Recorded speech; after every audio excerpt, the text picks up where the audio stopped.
My name's Rachel Monroe, and for the longest time, I truly thought I had it all, a dream life straight out of a movie. I was 41, had a couple of novels with my name on them, and lived in a cozy old townhouse in Boston with my husband, James, who worked as a financial advisor. He had this calming voice that could make any bad day melt away, and whenever he said my name, it felt like a promise wrapped in warmth. Mornings always started with him kissing my forehead and handing me coffee made just the way I liked it. Evenings ended with him whispering that I was his everything. And I believed him, every word. That is, until one night turned everything upside down. It was around midnight when I woke to find the bed beside me empty. At first, I figured James was downstairs getting a snack or maybe checking on something. I rolled over, ready to drift back to sleep, when I heard him. His voice, low and serious, carried from his home office. "She still doesn't suspect a thing," he said. I froze right where I was, my breath caught in my throat. The room suddenly felt heavy, and my heart pounded so hard it echoed in my ears. I sat up and listened closer. "Everything's going according to plan." "Almost done," he continued. I quietly got out of bed and crept toward the hallway, pressing myself flat against the wall just beside his office. A sliver of light leaked through the door crack, and though I couldn't catch every word, I'd already heard enough. I crawled back into bed, careful not to make a sound, and lay there perfectly still as he came back minutes later, sliding in beside me like nothing had happened. He pulled the blanket over us with that same composed ease, completely unaware he'd just shattered my reality. I didn't sleep a wink. I stared at the ceiling, my thoughts spinning out of control. I didn't know exactly what he was hiding, but I knew it involved me, and it wasn't good. The next morning, I moved through the kitchen like a shadow of myself. James was still in bed, breathing slow and deep. I stood in front of the coffee maker, hands trembling as I reached for my phone. Up until that moment, I'd never once looked at our finances. James always managed the accounts, the bills, the savings, everything. I'd trusted him completely, thinking that's what a loyal wife does. But I was starting to realize that blind trust can be a dangerous thing. I opened our banking app and my stomach dropped. Page after page of transactions flew by $400 here, $950 there, $1, 200, $600, dozens of withdrawals spread across the last few months. None of them massive on their own, but together they told a dark and disturbing story. I had to grip the counter just to stay upright. Then I heard his voice behind me. "Checking the account this early?" James's tone was smooth, almost joking, but I noticed a quick flash of something in his eyes, nervousness, maybe, as he leaned against the doorframe, rubbing the back of his neck. "Just curious," I said lightly, doing my best to sound unbothered. "Some of these charges don't look familiar." He casually poured himself coffee and flashed a practiced grin. "Oh, those? Just a few small investments. I probably forgot to bring them up." He took a sip, still not looking at me. Something inside me shifted. It wasn't rage, not yet. It was colder, more focused, something sharp. I nodded like I believed him, but my eyes had changed. I wasn't looking at my husband anymore through the lens of love. I was studying him, quietly and clearly, seeing the truth in every little lie. That night, I started noticing even more how glued he was to his phone, how he always turned its screen down, how he kept stepping out to take calls. And anytime I asked what was going on, he'd smile and say, "Just work stuff. Nothing you need to worry about." But I was worried. Deeply. And that worry was slowly turning into a quiet determination. There was no way I was going to sit around waiting for James to pull whatever strings he was tightening behind my back. I needed answers, and I needed them fast. 2 evenings later, the perfect opportunity landed right in front of me. It was a quiet night, nothing unusual. James had just cleared his plate and mentioned he was heading upstairs to shower. Normally, his phone was glued to him, like it was a vital organ, but for the first time in forever, he left it sitting on the dining room table. I stared at it, my pulse pounding in my ears like a warning siren. I gave it 30 seconds, then a full minute. The water kicked on upstairs, and I reached for the phone. It was unlocked. My fingers shook as I scrolled through his recent texts. Most were boring, typical work chatter, reminders, nothing worth noticing. But then one thread stood out. No name, just a number. The latest message read, asterisk, send her the Ilium files. Just make sure she stays in the dark. Almost done. Asterisk, I froze. I read it again. And again. Asterisk, Ilium? Files? Stays in the dark? Asterisk, was I her? Was he talking about me? Was he sending someone something behind my back? My stomach twisted.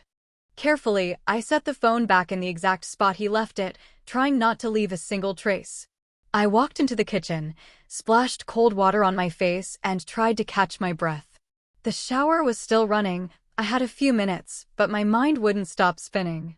James wasn't just lying or sneaking around. He was orchestrating something. And I was smack in the middle of it. Later that night, he got into bed like everything was fine, kissed my forehead just like always. You okay? He asked gently. I smiled and nodded. Just tired.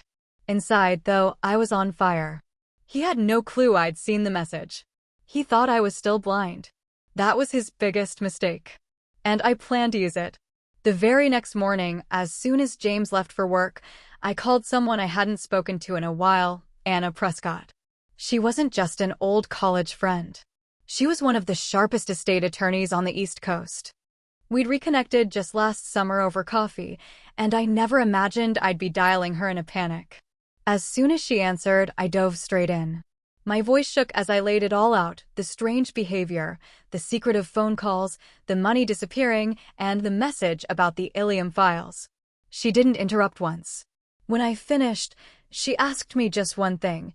How much money are we talking about here? I took a breath. Just under 500 million, I said. Silence. Then she responded, clear and focused. Rachel, we need to move your assets. Right now. My knees buckled, so I sank down onto the edge of the couch. Are you sure? I whispered. Yes. If we wait, he'll strike first. We'll create a trust in your name. It'll be airtight. He won't be able to touch a cent. I looked around the apartment, everything I'd built. My royalties, the savings, the investments. Everything I had poured my life into was now on the line. I'm in, I said. What followed was a nonstop 72-hour sprint. Paperwork, legal filings, signatures, calls. Anna was a machine. She brought in a whole team and we got to work. We transferred the apartment title into the trust, locked down all investment accounts, and restructured every single asset so it fell under my legal control. By the time James walked through the door on day 3 carrying Thai takeout and flashing his usual charming grin, everything had changed. Thought we'd do something simple tonight, he said, setting the bag on the table. I took it from him with a calm smile. He had no idea. The trust was finalized, the money moved, the wall built. He could try whatever scheme he had lined up, but he was never going to get his hands on my life's work again. And I wasn't about to tip him off. Let him believe I was still clueless. Let him play his next card. I was ready now. And just 4 days later, he did exactly that. It was a Friday night when James came home early, dressed to impress in one of his best tailored suits. He looked far too calm, almost smug, as he placed his briefcase down and sat across from me at the dining table. We need to talk, he said smoothly, sliding a folder across the table in my direction. I didn't blink. I calmly opened the folder, already expecting what I'd find inside: divorce papers. James leaned back slightly and spoke in that rehearsed tone of his. I think this is for the best, he said. We've grown apart. No need to make it more painful than it has to be. I looked up, keeping my face unreadable. Really? I asked, my voice cool and flat. He paused, just long enough for a flicker of doubt to flash across his expression, then nodded. Yeah, it's better this way. I took a slow breath and gently pushed the folder back toward him. Before we get into anything, I said evenly, there's something you should know. His brows drew together. What?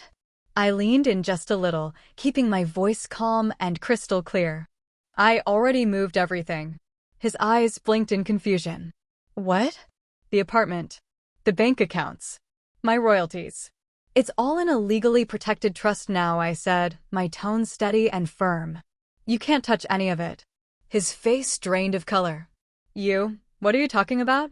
I mean, I said, straightening in my seat, you don't get to hand me divorce papers and waltz away with half of what I built. His jaw clenched tight, and his hand curled around the folder. You can't do that. I already did. He stared at me like he was trying to find a crack in my armor, any trace of hesitation. But there wasn't one. You were right about one thing, I said softly. Life is unpredictable. He shoved back from the table and stood up slowly. We'll settle this in court, he said, his voice cutting and cold. I rose to my feet too, facing him with a quiet smile. Then go ahead. Try. And he left the room. I stood there, finally breathing for the first time in what felt like weeks, because now he knew he couldn't manipulate me anymore. I thought that was the end of it. But I was wrong. Just 3 days later, something felt off at work. People were acting strangely, quiet whispers, glances that quickly turned away, coworkers who usually greeted me with a smile now avoiding me entirely. It wasn't in my head. It was too pointed. Then my assistant, Amanda, stepped into my office with a pale face and a printed page in her hand. I think you need to see this, she said quietly. It was a screenshot from an anonymous forum post titled *CFO hides funds during divorce using company money. The post described an unnamed executive accused of embezzling corporate assets to protect herself during divorce proceedings. In the comments, someone had made it personal. I know who it is. Rachel Monroe. Look her up. I felt the blood drain from my face. It's him, I whispered. James did this. Amanda nodded, her voice hushed. If this spreads, it could ruin your reputation, or worse. I stood and started pacing, my mind spinning. I had spent years building my career on honesty and hard work. No shortcuts, no favors. And now, one anonymous lie could tear it all down. I need to talk to Anna, I said, grabbing my phone. That evening, I sat across from Anna in her law office, shaking as I told her everything, the online smear campaign, the false accusations. This isn't just personal anymore, I said, my voice tight. He's trying to destroy my career. Anna leaned back in her chair, her fingers steepled.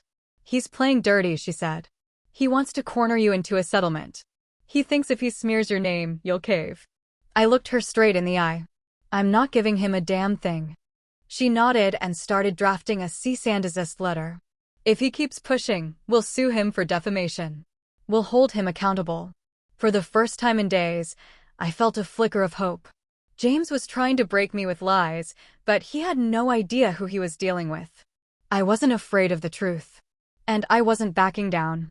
Just when I thought he had reached his lowest point, he somehow went even further. 3 days later, Anna called me into her office again, her tone sharp and serious. He filed a lawsuit, she said as soon as I walked in. My chest tightened. What? He's accusing you of financial fraud. Claims you moved marital assets illegally. He's alleging you embezzled money from your joint accounts. My heart sank like a stone. I dropped into the chair across from Anna, feeling like the floor had just disappeared beneath me. He can't be serious, I muttered. Oh, he's dead serious, Anna replied, her tone dark. And there's more. She slid a folder across her desk, and when I opened it, the name at the top hit me like a slap. Ilya Marrow. My stomach turned. It was the name I'd seen in that message on James's phone. Who is he? I asked, already knowing I wouldn't like the answer. Anna folded her arms. Known con artist. He's been connected to multiple fraud investigations, falsified documents, forged signatures, fake accounts. No convictions yet, but there's a long paper trail of suspicion. I flipped through the documents. Dozens of fake transactions, numbers that didn't belong to me, and signatures that looked like someone had tried to imitate mine. My voice rose without me meaning it to. These aren't mine. These are lies. Anna nodded calmly. We know. But now we have to prove it, and fast. My hands clenched in my lap, the fear I'd been carrying for weeks boiling into something hotter, fiercer. He's trying to destroy me. Again. Anna's eyes locked on mine.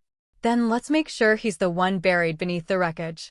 She handed the file to a forensic finance specialist, and for the next 7 days, we didn't stop.